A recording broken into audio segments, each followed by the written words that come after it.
WhatsApp everyone, welcome back to the channel. हम discussion कर रहे हैं क्लास 11th की बिजनेस स्टडीज़ का चैप्टर नंबर 2 जिसका नाम है फॉर्म ऑफ बिजनेस ऑर्गेनाइजेशन। और हमने दो डिफरेंट टाइप की फॉर्म्स को स्टडी किया।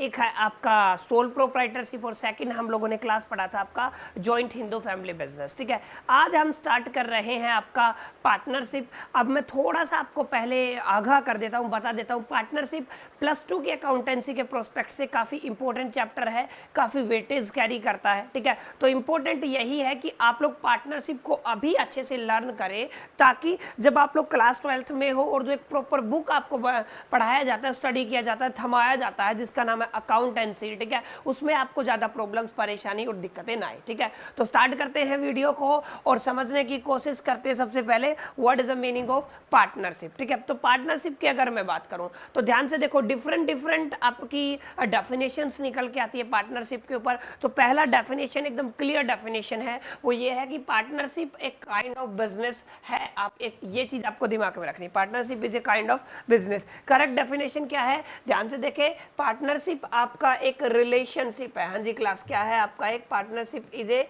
Relationship. Clear, partnership is a relationship between the persons who are agree to start the business and share all the profit and losses, and this business is carried on one of them or all of them। या आप इसको एक simple definition से बता सकते हो, यानी कि पार्टनरशिप की अगर मैं बात करूं तो पार्टनरशिप आपका एक रिलेशन है दो लोगों के बीच में। ठीक है, तो एक ऐसा relationship, partnership is a relationship between the persons, आप लोग सिंपल लैंग्वेज में लिख सकते हो, बिटवीन द पर्सन्स, ठीक है, who are agree to share, who are agree to start the business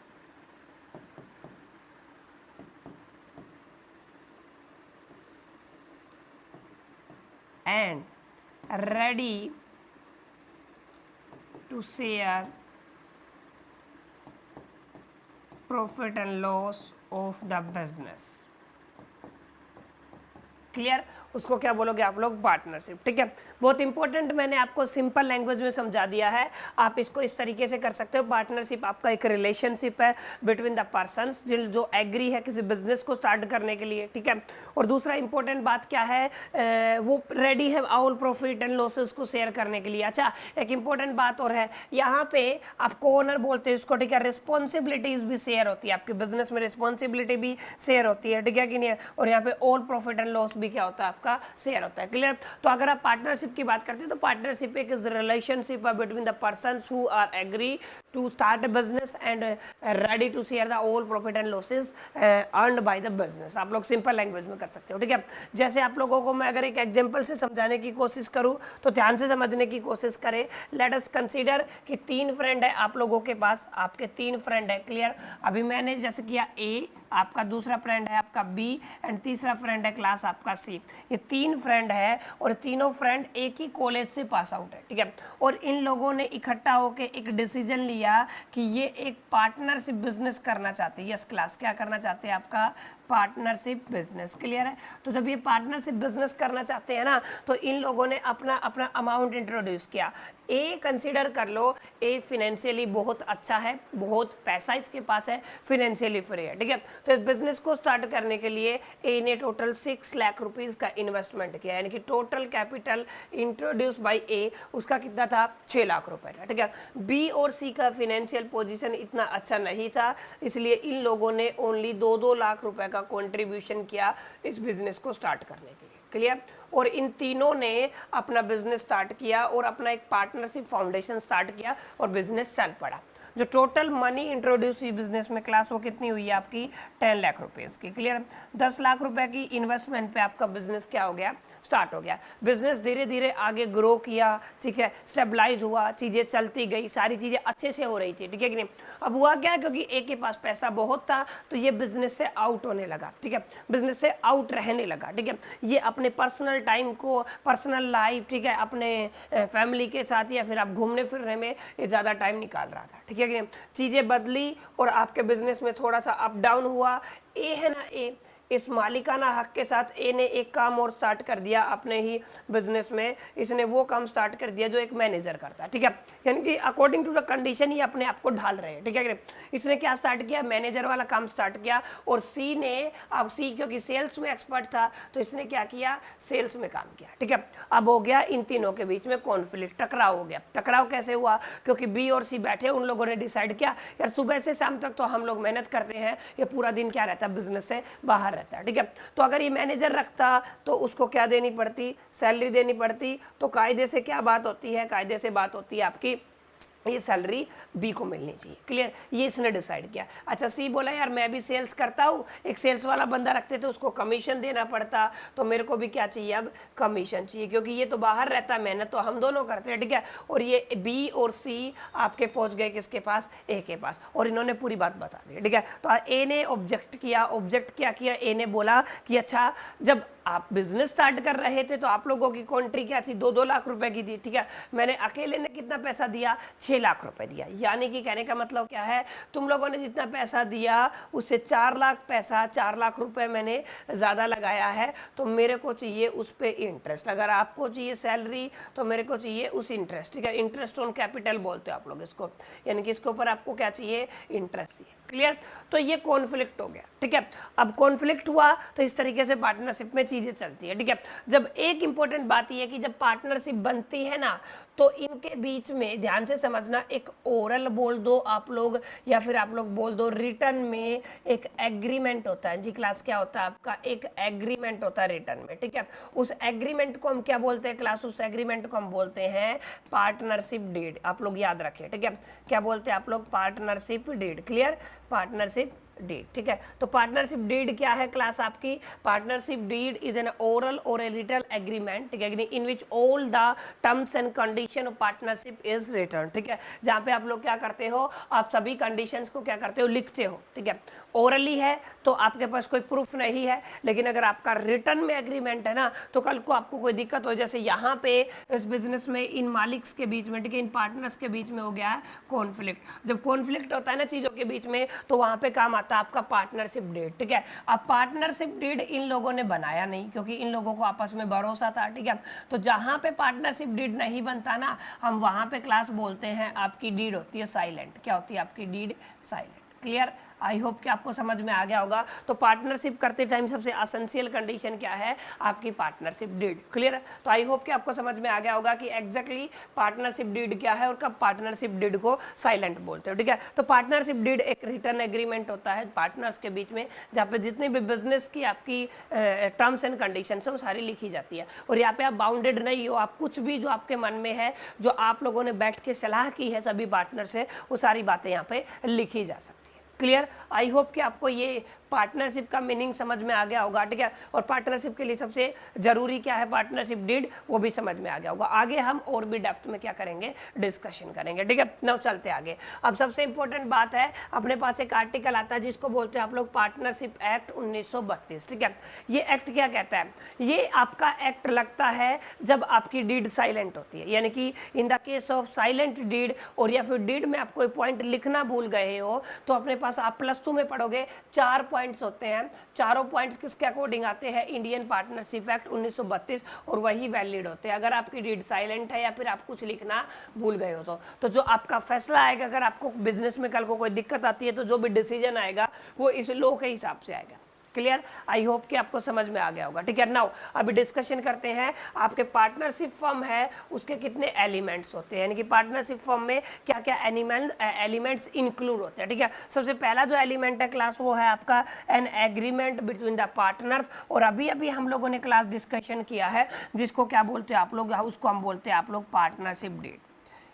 यानी कि कहने का मतलब क्या है, इसको हमने क्या बोला है, पार्टनरशिप डीड। यानी कि आपका जो पहला एलिमेंट किसी भी पार्टनरशिप बिजनेस को स्टार्ट करने का है, वो क्या है कि आप डीड बनाओ, ठीक है। अगर आप लोगों ने डीड बनाई और डीड नहीं बनाई, कल को कोई परेशानी होगी बिजनेस में, तो डेफिनेटली आपको प्रॉब्लम हो सकती है, क्लियर। अब आगे चलते हैं। सेकेंड है डिस्ट्रीब्यूशन ऑफ द प्रॉफिट। अब ये सारी चीजें डीड का ही पार्ट है, ठीक है। आप लोग वहां पे लिखते हो profit sharing ratio, yes class, आप लोग क्या लिखते हो, प्रॉफिट शेयरिंग रेशियो, और या फिर आप लोग कह दो लॉस शेयरिंग रेशियो, क्योंकि लॉस हम इंक्लूड नहीं करते, मानते नहीं कि कभी बिजनेस में लॉस होगा, इसलिए हम क्या कहते हैं वहाँ पे प्रॉफिट शेयरिंग रेशियो। कैपिटल के हिसाब से या फिर अपनी सहानुभूति के हिसाब से आप लोग क्या करते हो, हम लोग डिसाइड करते हैं और वहाँ पे मेंशन करते हैं क्या कि प्रॉफिट शेयरिंग रेशियो क्या रहेगा। अच्छा, मैनेजमेंट ऑफ द बिजनेस क्या रहेगा, बिजनेस रन कैसे होगा, कौन उसको रन करेगा, कौन उसको चलाएगा, ये सारी चीज़ें किस में आती है, elements of the partnership form में आती है। अच्छा, एक खास बात आपको बता देता हूँ,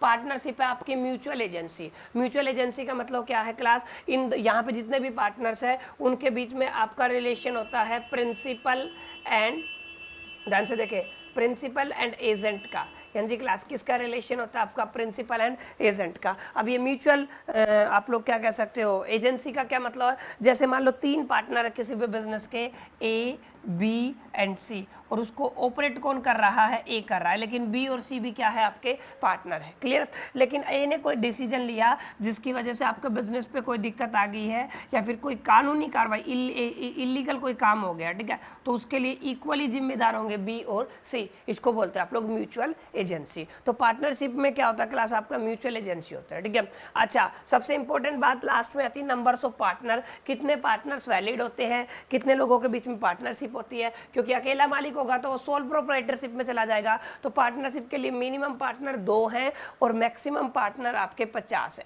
अच्छा, ये जो मॉडिफिकेशन हुआ ये 2014 में हुआ है, ठीक है।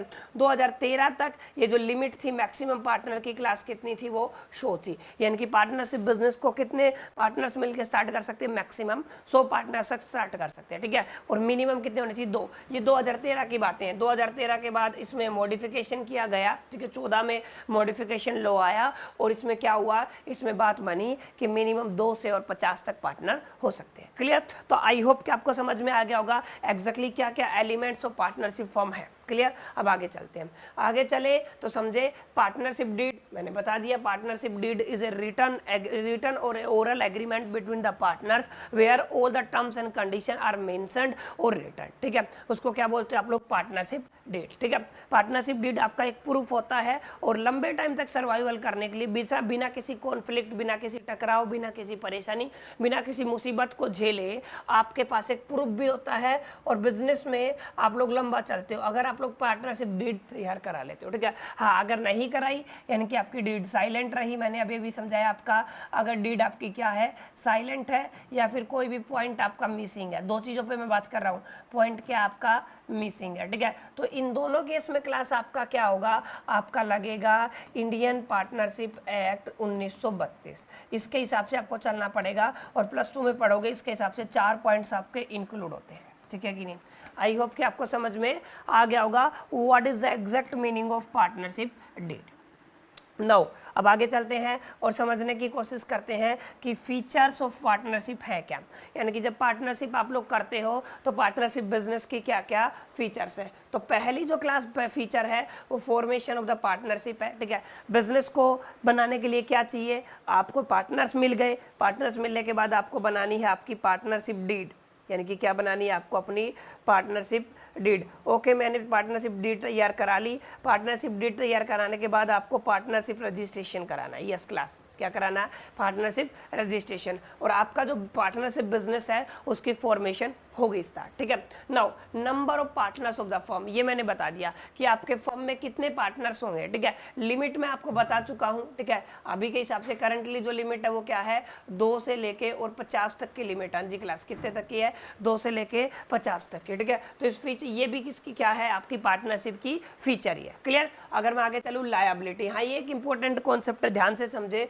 तो जो भी आपके पार्टनर्स होंगे, चाहे वो 2 हो, 4 हो, 3 हो, 5 हो, ठीक है, जो भी आपके पार्टनर्स है क्लास, वो पार्टनर्स की जो लायबिलिटी है वो होती है अनलिमिटेड, हाँ जी क्लास, क्या होती है आपकी, अनलिमिटेड। यानी कि पार्टनरशिप में आपने कोई लोन लिया है, किसी का पैसा लिया है, तो वो आपको चुकाना ही पड़ेगा, किसी कीमत पे चुकाना पड़ेगा, चाहे आप पर्सनल रिसोर्सेज को बेचो, चाहे पर्सनल एसेट्स को बेचो, चाहे बिजनेस के एसेट्स को बेचो, ठीक है, वो आपके ऊपर डिपेंड करता है। लेकिन इसकी कंडीशन यही है क्लास की, आपको ये तो पे तो करना ही पड़ेगा, क्योंकि इसमें जो पार्टनर है, पार्टनर उसकी लायबिलिटी कैसी होती है क्लास, अनलिमिटेड होती है, ठीक है। अच्छा, ये बिजनेस भी रिस्क बियरिंग है, रिस्क एक ऐसा फैक्टर है जो हर बिजनेस के साथ जुड़ा होता है, ठीक है, ये तो आपको ध्यान में ही रखना है। आगे अगर मैं चलूँ तो डिसीजन मेकिंग एंड कंट्रोल, अगर पार्टनर्स के बीच में कोऑर्डिनेशन अच्छा है, ध्यान से समझे क्लास, अगर पार्टनर्स के बीच में क्या अच्छा है, पार्टनर्स के बीच में कोऑर्डिनेशन अच्छा है ना, तो आपकी डिसीजन मेकिंग और कंट्रोल में कोई दिक्कत नहीं होगी। लेकिन पार्टनर्स के बीच में ही अगर कोऑर्डिनेशन अच्छा नहीं है, इनकी पार्टनर्स के बीच में क्या हो रहा है, आपका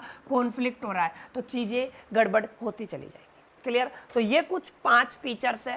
पहला, फॉर्मेशन ऑफ बिजनेस मैंने बता दिया कैसे होता है आपका पार्टनरशिप का, ठीक है। Number of partners of the firm हम लोग पढ़ चुके हैं, ठीक है। अच्छा, लायबिलिटी अनलिमिटेड होती है। अच्छा, रिस्क बियरिंग है, और डिसीजन मेकिंग और controlling that is depending upon the nature of the partners. Clear? अगर मैं आगे चलूँ, अभी जितने भी पार्टनर्स होते हैं ना क्लास, ये कितने टाइप के होते हैं, तो पार्टनर्स की अगर मैं बात करूँ तो टोटल 6 टाइप के पार्टनर्स है। ये आपका फर्स्ट पार्टनर है, ये सेकंड है, ये थर्ड है, ये फोर्थ है, ये फिफ्थ है, और ये क्या आपका 6, ठीक है। वैसे तो 4 ही है, 5वें के 2 होते हैं, ठीक है, लेकिन आप ध्यान से समझो। पहला है आपका एक्टिव पार्टनर, दूसरा है आपका डोरमेंट पार्टनर, ठीक है, इसको स्लीपिंग पार्टनर भी बोलते हो। ये नॉमिनल पार्टनर है, ये माइनर एज ए पार्टनर है, और पार्टनर बाय एस्टोपल और पार्टनर बाय होल्डिंग आउट। ये टोटल 6 टाइप के पार्टनर्स हैं। वन बाय वन समझे। सबसे पहला है आपका एक्टिव पार्टनर। एक्टिव पार्टनर वो पार्टनर होता है जिसने पैसा डाला बिजनेस में, इन्वेस्टमेंट किया, और उसको इंटरेस्ट भी है बिजनेस में, और वो हर एक मैनेजमेंट की एक्टिविटी में, यस, हर एक मैनेजमेंट की एक्टिविटी में क्या करता है, पार्टिसिपेट करता है, ठीक है। उसको क्या बोलते हैं आप लोग, एक्टिव पार्टनर, ठीक है। लेकिन कुछ ऐसे पार्टनर्स होते हैं जिनका मेन प्रोस्पेक्टिव सिर्फ पैसा अर्न करना होता है, बिजनेस में कोई इंटरेस्ट नहीं होता, और बिजनेस मैनेजमेंट एक्टिविटी में भी उनका कोई इंटरेस्ट नहीं होता। उनको बोलते हो क्लास आपको डोरमेंट और स्लीपिंग पार्टनर्स, ठीक है।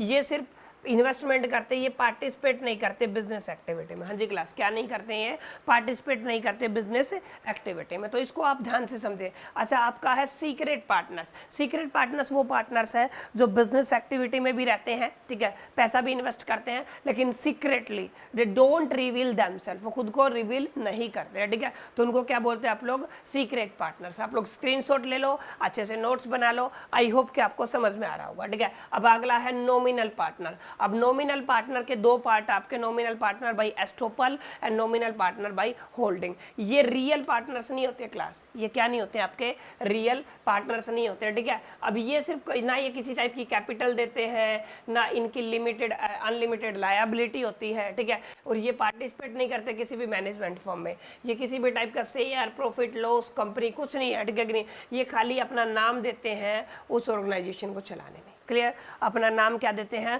उस ऑर्गेनाइजेशन को चलाने में। तो ये रियल नहीं होते हैं, ये इमेजनरी होते हैं एक तरीके से, ठीक है। ये इमेजनरी पार्टनर्स है क्योंकि इनकी कैपिटल तो लगी नहीं हुई है, ठीक है। अब जो आपका है नॉमिनल पार्टनर बाय एस्टोपल, ये क्या है, एक एन इंडिविजुअल हु इज वोन कंडक्ट वर्ड्स, यानी कि अब वो अपने शब्दों से एक्सेप्ट करता है और सभी को पता भी है कि यार ये क्या है, आपका पार्टनर है, सभी को पता भी है और एक्सेप्ट भी करता है। लेकिन कुछ ऐसे पार्टनर्स होते हैं जिनको पूछा जाता है जब भी वे मना नहीं करते, ठीक है, पूछा जाता है तभी मना नहीं करते और अपने मुंह से कहते भी नहीं है, ठीक है। तो उनको क्या बोलते हैं आप लोग, partners by holding out. Clear? तो ये 6 टाइप के पार्टनर है।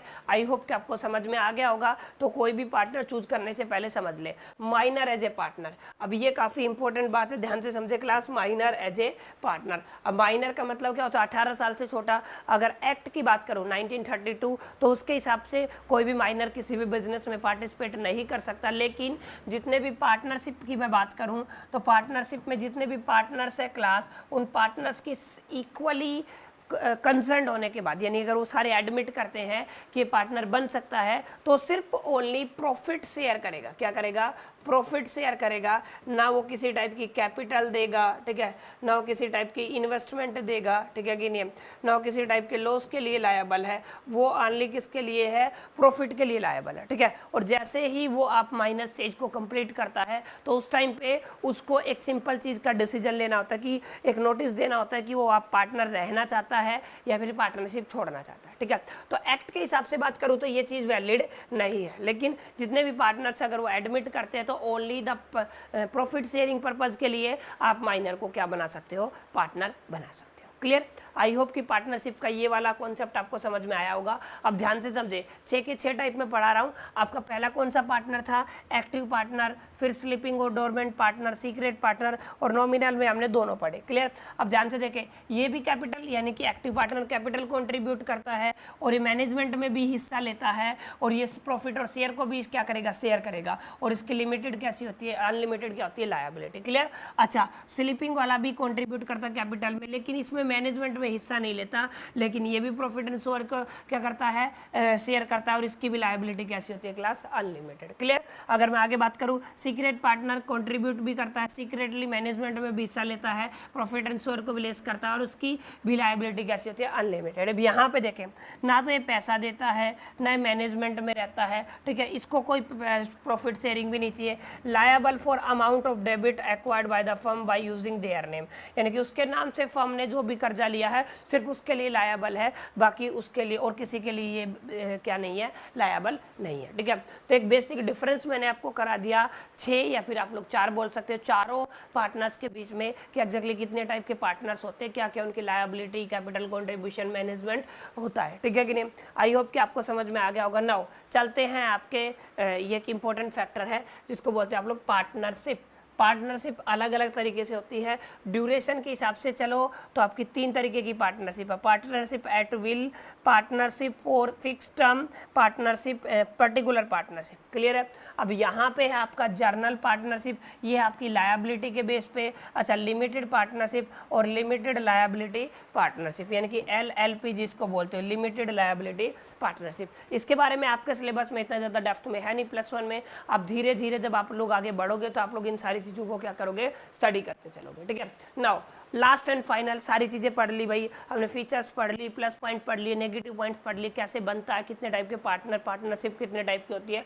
इसके आगे चले तो लिमिटेशन ऑफ पार्टनरशिप है। पहला है अनलिमिटेड लायबिलिटी होती है, ये हमने डिस्कशन किया। अच्छा, रिसोर्स भी लिमिटेड होते हैं, ठीक है, ये भी इसका एक डिसएडवांटेज है। आगे लैक ऑफ हार्मोनी होता है, ठीक है, lack of continuity and public faith कम होता है जर्नली जो भी पार्टनरशिप बिजनेस होते हैं। ठीक है, तो टोटल 5 तरीके की आपकी आप लोग बोल सकते हो 5 तरीके की क्या है, लिमिटेशंस है पार्टनरशिप की। पहली क्या है आपकी, unlimited liability of the partners, काफ़ी इंपॉर्टेंट पॉइंट है।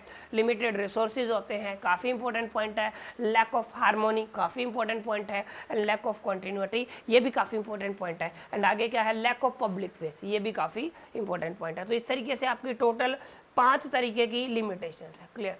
आई होप क्लास आपको ये पार्टनरशिप का कॉन्सेप्ट अच्छा लगा होगा, अच्छे से समझ में आया होगा। ठीक है, अगर बढ़िया लगा वीडियो तो आप अपने फ्रेंड्स के साथ शेयर कर सकते हो। ठीक है, बाकी ऐसी ही मोर इंटरेस्टिंग वीडियो के लिए आप चैनल को सब्सक्राइब कर सकते हो। ठीक है, बाकी इस वीडियो में इतना ही, मिलते हैं नेक्स्ट वीडियो में, तब तक के लिए मेरी तरफ से ऑल द बेस्ट।